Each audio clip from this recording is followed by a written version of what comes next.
Ade's journey had been marred by tragedy. At 15, he lost both parents in a mysterious fire accident, leaving him an orphan. He was shuffled from family to family, with everyone labeling him bad luck. Ade and some of his cousins seemed to be the scapegoats for the gods' wrath. Ade finally passed his exam after multiple attempts. He finally made it to the university, but even that was short-lived as he was rusticated due to low GPA. Welcome to African Tales by Dupe. In the village of Akure lived a young man named Akimbo. He was born into the illustrious Akinwale family. His family's legacy was woven from threads of bravery and strength. Their name synonymous with valor and honor. Akimbo's grandfather, the fearless Akinyo, had etched his name in the annals of history by defeating the formidable Lakoko. Lakoko was a terror in human form until he was defeated by Akimbo's grandfather, the fearless Akinyo. Lakoko was a warrior dreaded by many. Akinyo's triumph had brought unprecedented wealth and acclaim to the Akinwale family. Akinyo was a devoted family man who believed in working tirelessly to leave a lasting inheritance for his children.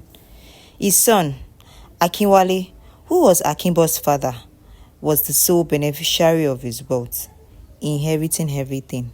However, Akimbo's father, Akinwale, had a vastly different philosophy. He believed that his children should forge their own path, rather than relying on inherited riches.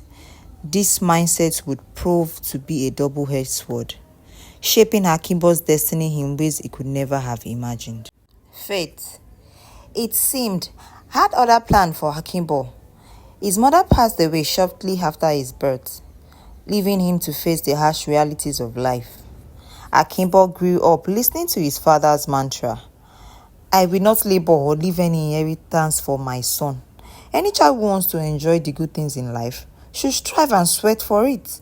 These words echoed in Akimbo's mind, a constant reminder of the challenges that lay ahead. And he would often think that his father was self-centered, and also indirectly making him to realize that one has to be self-centered to make it in this life. Something he indirectly picked from his father's way of life. He had all man for himself mentality. As Akimbo navigated the complexities of life, he witnessed his father squandering his wealth on lavish parties, expensive drinks, and women. The once mighty Akinwale family was slowly crumbling, their legacy strengthened by Akinwale's self-destructive tendencies. After Akimbo's father's demise, people came forward, claiming ownership of various properties, producing agreements signed by Akinwale before his death. At 21, Akimbo was left to face the cruel world alone. The weight of his father's mistake rested squarely on his shoulders. Despite being hardworking, fortune eluded him. He toiled on his farm, barely making ends meet. In this era, the village had transformed. People in the village focused more on farming and crafting. The days of being a warrior was behind them. His friends, the children of his father's wealthy associates, they all had inheritances to fall back on. But Akimbo was not so fortunate. Years turned into weeks, and weeks turned into months. Akimbo's life was a never-ending cycle of struggle and hardship. He worked tirelessly, but his efforts seemed to yield little fruit. His body was weary, his spirit battered, and his hopes dwindling. The once promising young man was slowly losing his way, consumed by the darkness of despair. One sunny afternoon, as Akimbo rested, after a day's labor, Akimbo was so lost in thought. He wasn't looking, and it seemed like an old woman appeared before him. Her presence was like a whisper of wind, gentle and unassuming. Startled Akimbo, he offered her water, and she sat with him for a while. As she prepared to leave, the old woman asked Akimbo about his troubles. Frustrated, Akimbo shared his struggles, pouring out his heart to this strange woman. The old woman listened intently, her eyes filled with a deep understanding. She smiled, telling Akimbo that his suffering was over. She reached into a pouch around her neck and instructed Akimbo to pick an item. He chose a black feather, and the old woman smiled, scheduling a meeting for the next day at the same place. That night, Akimbo had a dream about a strange horned creature, telling him that sacrificing his unborn generation was the only way to attain wealth and riches. Akimbo agreed without hesitation, reasoning that his father's selfishness had led him to his own struggles. He said, "I agree. I would do anything to attain this power and riches. The riches I've longed for, the one my father let it slip through my fingers. I won't let my unborn generation come between me and my wealth. After all, I don't know them, and they do not know me, and they won't even meet me. Please, I am ready to do it. I saw my father live a self-centered life, and he got away with it. So, what stops me from doing that? My life needs to be worth living. I deserve it." He woke up from the dream, not feeling a sense of remorse. He still continued saying the same thing. "I agree," he kept on saying. The next day, Akimbo met the strange old woman and shared his dreams. She smiled, asking if he agreed to the terms. Akimbo replied, "I agree." He said, "If this really works, I will repay you."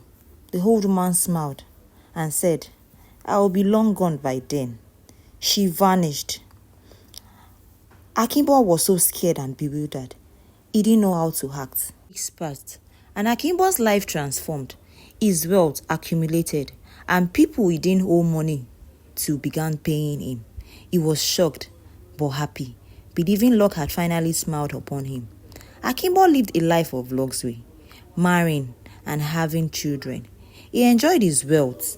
He lived the life he had always wanted, the life his father lived, the luxurious life of power and grace, all he wanted in life.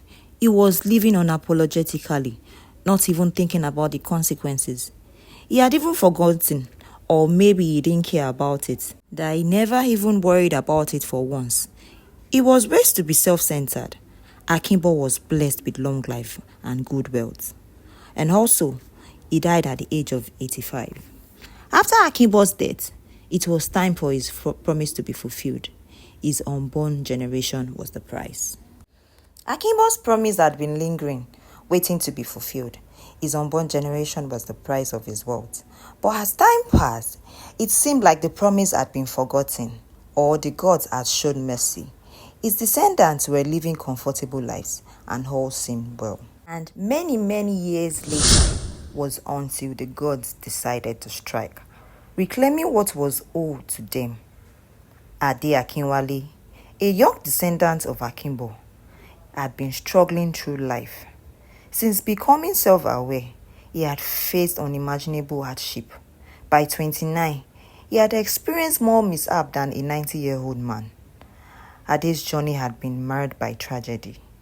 At the age of 15, he lost both his parents in a mysterious fire accident, leaving him an orphan. He was shuffled from family to family, with everyone labeling him bad luck. Ade and some of his cousins seemed to be the scapegoats for the gods' wrath. Ade took to hustling, fending from himself from a tender age. He learned mechanic to make ends meet and support his education. Despite his brilliance, his grades were always coming out really poor. Strange, right? And he had to rewrite his exams multiple times before finally making it to the university. But even that was short-lived. He was always having missing scripts. And at the end, he was rusticated due to a low GPA. And since then, Ade had been living from hand to mouth, struggling to make sense of his life. He wasn't alone. Some of his cousins also faced identical problems, as if a curse loomed over their lineage. The strange thing was that this curse seemed to skip some generations and some people. Some Akinwale descendants were thriving, leaving everyone wondering, were they just lucky? The truth remained hidden. lost in the shadows of their forefathers' past. Ade, he sat deep in thought, questioning why his life had been so miserable. Would he ever break free from this cycle of hardship? The weight of his family's history bore down on him, and he couldn't help but wonder, will there ever be a way?